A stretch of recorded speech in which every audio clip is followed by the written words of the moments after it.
Okay, when it comes to background paints, I like to use the Decor Chalky Gesso. I just like the texture of it. However, that's a personal thing, and it is a little bit hard to come by in Australia. And even though it's like this small one was $20, but it goes a long way. Like, I've been using this for many projects and it's still quite full.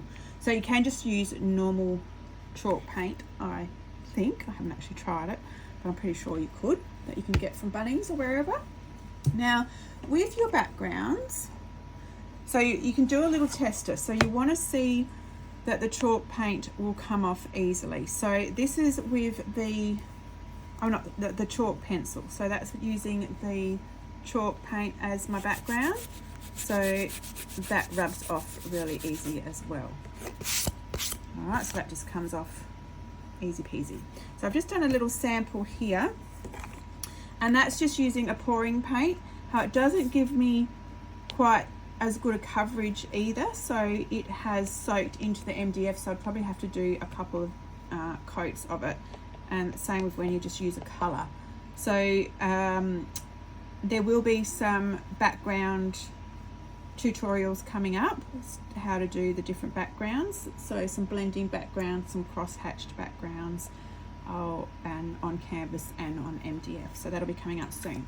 But let's just do a little test here. So this is just, like I said, using normal pouring paint. You can just use normal acrylic paint as well, and I think it does come off fairly easy. Like, this is where it's your preference.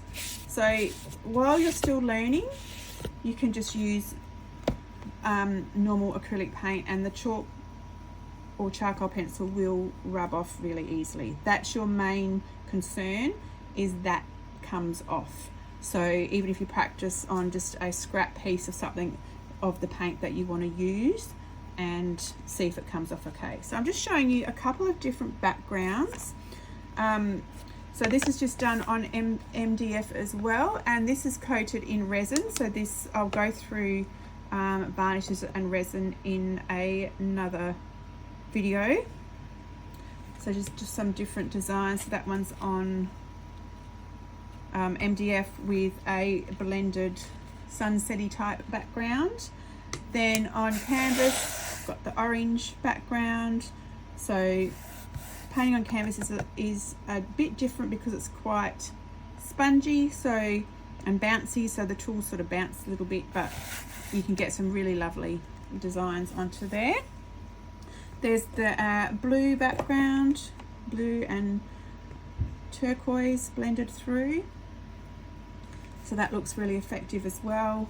And then we have a sparkly background. Sorry, you can see the reflection of the ring light because it's got resin on it.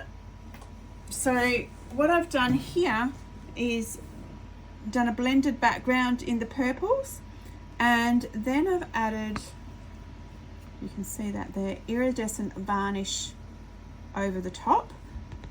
Now I'm just trying to think how I did it, whether I think I did just the blended background, painted the design. This will be one of your designs coming, and then put the iridescent varnish over the top. So if you love that sparkly look, this is a great way to do it. So, and this one's got resin over the top. So there are just some background ideas.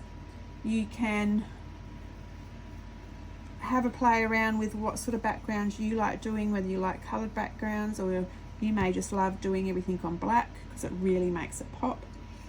But again, it does look great on different colors. So you can have a experiment to see what you like.